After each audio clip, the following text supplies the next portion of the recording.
Keith, you're from the Caribbean, is that right? Yeah, that's right. Which from, island? A little island, St. Kitts and Nevis. Is that one island or? Well, it's a combine of two islands. Right. St. Kitts being the bigger island, and Nevis. Known to many people as St. Christopher and Nevis. Okay, so is it like a Caribbean untouched paradise? I wouldn't say untouched because we have many tourists who visit us on a monthly and weekly basis. So, are you a cricket fan coming from there? Of course, I'm a cricket fan. I'm also a qualified cricket coach, junior cricket coach. Yeah. So I did the Leeward Islands coaching, junior coaching course before. So. Do you find many guys here you can talk to cricket? No. Nobody here knows nothing about cricket unless they're coming from probably England or South Africa. So you got to talk to Robbie Gasper if you want to talk cricket with anybody? Well, because he's from Australia, but he's not really a cricket fan. Nah, only when they're winning. So you're from these little islands in the Caribbean. How'd you end up in Palembang, which is like a disgusting industrial city in Sumatra? That's a good question. But football, being as it is a universal thing, you end up anywhere. You don't even know where you would end up. Yeah. And well, my journey was somewhat like a mercenary. Yeah. I started playing semi-professional in Trinidad and Tobago. So Dwight York land. Yeah, in Dwight York's country. So, but as I say, I had a rough journey in terms of trying to make it professionally. Yeah. Yeah, I've been to England in 1994, Birmingham. You were in Birmingham City? Yeah, but it was a bit of a dodgy kind of. It's a dodgy kind of city, Birmingham. Yeah, dodgy kind of city. The whole thing came about. I had this guy from England who came to St. Kitts in the 90s and early 90s, and he saw us playing a few games, and he wanted me and another guy to go to England. Right. He promised us to have a trial with Aston Villa Wanderers because in those times I don't know. I just wanted to get out, and so I took the chance. But when we got to England, there was no such arrangement. So it was bullshit. It was bullshit. So anyway, I got there and we spent 2 weeks there, wasted 2 weeks, doing nothing. And so when I got back there, when I got back to St. Kitts, I had another offer to go to Portugal, which I did not take at the time. So being in St. Kitts playing amateur football, working at the time. Yeah, during that time I was preparing myself personally, in case a chance came for me to go overseas.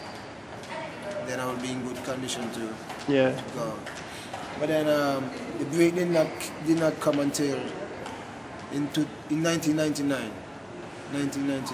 Actually, we played against Oldham Athletic in '98. Right. In a Caribbean competition, which is hosted by our country. And Oldham Athletic came there, so we played against them. We lost the game, but I scored against them. Right. And they wanted me to come to England for a stint there. So you can't get much more contrast there between like your little island somewhere and bloody Oldham. Yeah. So I got to Oldham, and it was a great experience for me. Really. Great starting point, and I think there was when my career really springboarded. And I played games against Manchester City. Right. Middlesbrough, Farsley, Exeter. So, but Oldham's one of the in the Pontins League. Okay. Yeah. Yes, I played six games and scored 4 goals, and then at the end of my stint, my 1 month, negotiated with them and everything. Negotiated a 2-year contract, but then my island being so small. There was a lot of different things with the criteria. Yeah. So it came down to one. I must play 90% of my national team games. At that point, I played all the games already. Right. Yeah. So then it was another criteria where national team must be ranking in the top 100 teams in the world. Yeah. My country was ranking in 109 at the time. So that didn't work out. But then I didn't really take it to heart because, for me, why should an individual have to suffer the penalty for his whole country. Yeah, yeah. So, but then I did not get you. So I move on. But then when I reached back to St. Kitts, I received a phone call from an agent in England who saw me play against Middlesbrough. Right. And he decided to arrange something for me to go to Greece in '99. Bit warmer. Yeah, a bit warmer. This the agent, his name was Phil Goldman.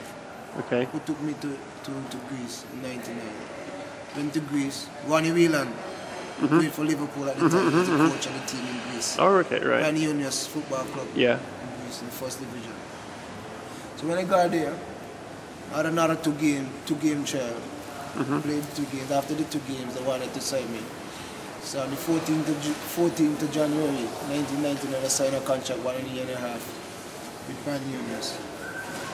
Ended up again, only stayed there for 7 months because for 4 months, 5 months, they wasn't paying the salary for nobody, not even the coaching staff. Oh, so you're used to that then? So Indonesia's normal. Become like, so for me, I was wondering, like, I mean, when would I be stable? When would I have a stable team or something? So I was advised by FIFA not to extend my contract there. After the season, I went back to my country and then Bradford City went to the Premiership. Bradford came to St. Kitts, played against us. I scored against them. Right. Yeah, this time Paul Joel was the coach. Yeah. Bradford offered £100,000 to buy me. Yeah. The club in Greece wasn't paying me. They decided that I'm still their player. So it was a big thing, and then eventually nothing came about it. So then again I was left in between. In limbo, yeah. Then 2000, 2001 I went to Trinidad and Tobago to play in the semi-professional league. While there, another English guy, Terry Fenwick, played for England QPR before. guy, yeah. Terry Fenwick was my coach. So after that time, he organized for me with Peter Beard, I think. Peter Beard? Peter Beard. Old Aston Villa guy, yeah. I think for me to go to Hong Kong. Right. Yeah, between 2001 and 2003. Yeah. So I went to Hong Kong with Happy Valley. Right. Stayed in Happy Valley. The first season, I was top scorer in Happy Valley. Second top scorer in the league. Second season, we won the league. I was the top scorer in the league. And then after this, after Happy Valley, I went down to Malaysia. Days when I met Robbie and Peter Butler. And that's when you got to Sabah? Yeah, when I got to Sabah. Right. Stayed in Sabah for 2 years. After 2 years, went back to Hong Kong with Kitchi.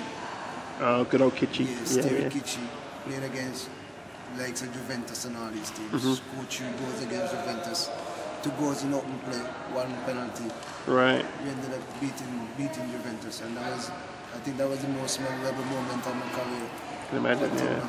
Playing against Juventus and scoring. Yeah, it was magnificent.